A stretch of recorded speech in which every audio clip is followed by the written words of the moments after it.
Hello, hello, and welcome to March 8th. Alphas have a new leader, Capri, at 53%. Remember last week we had the tug of war? The Capri calls was tugging at 7% plus and then minus 7%, and XLC was tugging at 7% plus and then minus 7%. It was like back and forth, but finally Capri's broken out. And look at that move. It's just wonderful there. 53%, and it's just below the third ratio. We get that close above that third ratio, then we'll be looking for our higher low, lower low, higher low condition until such time that Capri can hit 100 ROI. Well done, Capri. And it's not a big nut, but it's pretty good. I mean, if we can get that 100 ROI, that might equate to about maybe 500. The point is that rocks become pebbles, pebbles become profit, and profit does payback. Oh, all right. Well done, Capri. Going on to the second in place is T for AT&T. And here they are. Ooh, nice move there also. Now, and we got a good fill too on Capri. We were anticipating a 593 on our estimator, and it came out to actually 450. So that was a pretty nice fill, and it's an allocation of 8%, which is also quite nice. There's the third ratio. We have some little pushback here from the high, but the trend is moving nicely.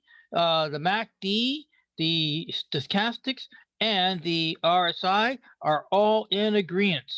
And this one down here is the ATR, the average true range of value. So on average, this moves about 60 cents a day. And we're looking at trying to knock down a nut of 37.61. But every little bit helps toward the buying coffers. Also, do note that we are maxed out. We are fully deployed. There'll be no scanning today for additional positions because everything is taken. All right, that goes on now to our next leader. In third place is KR, and also notice my concern about being overexposed in calls on the put side is proving itself not to be worrisome, not to the market anyway. You can see right here we have everybody who is in positive territory, even down to RTX and its 0.5%, is in the call zone. And the puts are trying to push back a little bit, but they're not doing good. So let's continue on with the wave. Like Robert Dunn says of OTA, Chicago School campus, and that is ride the wave. So we are going to be riding this wave and see where it goes. It's got past the close is just on top of the first ratio. So we got to get to that third ratio so we can initiate our second exit rule. Okay, so the first exit rule is in place. And now let's go and see if that first exit rule is in place too. It's going to be based off this low at 32, 31.90. Correct. 31.90. We are good. All right, that takes us now to ITB. Now, ITB is new. It joined us today. You can see right there in the new slot. So, and now that the market's closed, I can now go ahead and set the stop from $45, which I had set way down here somewhere. I didn't even put a marker. I just did it. Initial stop $50. I did 45. But the important part is we are past our day pattern, our pattern day trader rule, and you can see that I'm back to full power at 3.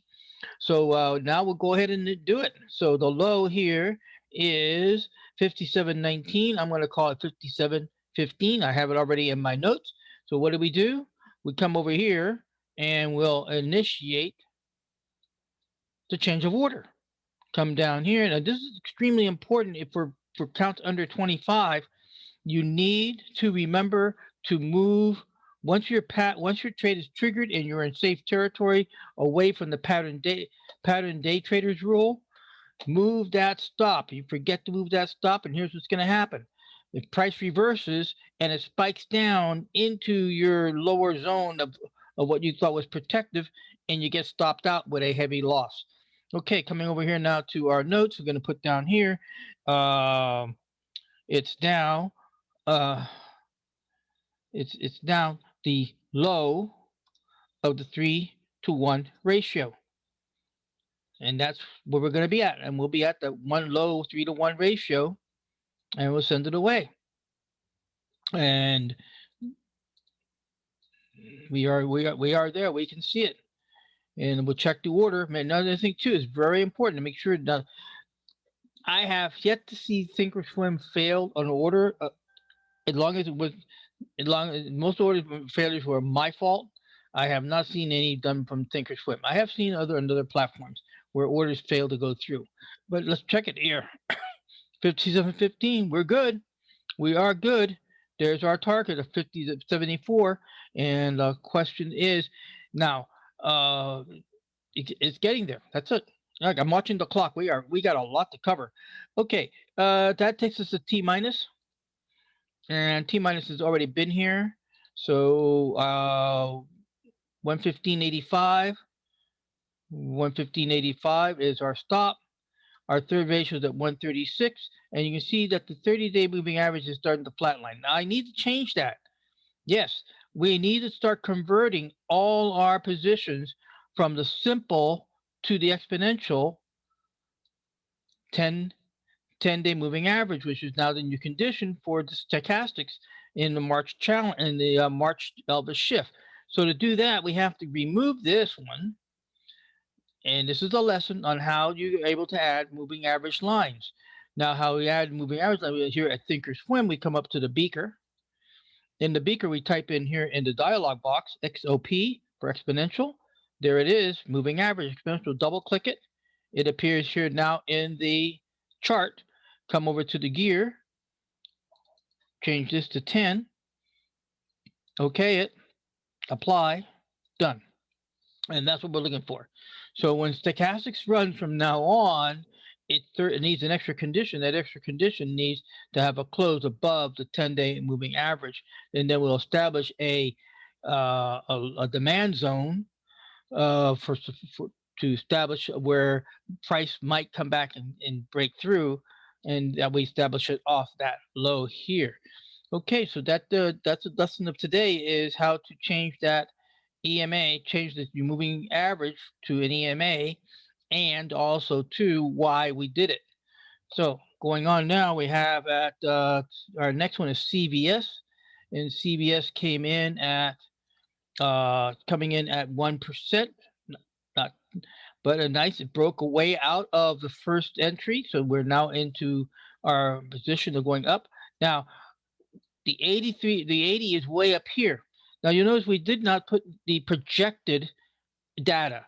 What happened was I made a private video for my group, and because the video is getting very long and to keep their attention, I did not go through this parameter because this is an extra 5 minutes of work setting that up. So that we don't have any forward projectors. We're just going to do it. Just get in there and get the trade going. Now, another question too. Can this really reach the third ratio at 80? Yes, it can, because CVS 2 years ago was at $104. That means that price has been through that territory. It's not a new high, not a new all-time high. Therefore, there is no real resistance. It's just a matter of getting up there. Our next leader is RTX, and RTX is running here at it's running here, and it's in the first ratio zone, but nothing much more to do there. And the stop is at 71.95, and we're at 71.95. Now, I need to call your attention in the closing minutes. REI. REI is a penny stock. Yes, we are going out on a penny stock, and we're going to see how this is going to work. It's same rules. The difference is that we're not going to be worried about time decay. And that is not. It's got triggered, and now it's going to wait it out. And with that, it's the conclusion of today's report with Capri at 53% for the losers become winners. And thank you very much for stopping by and checking it out.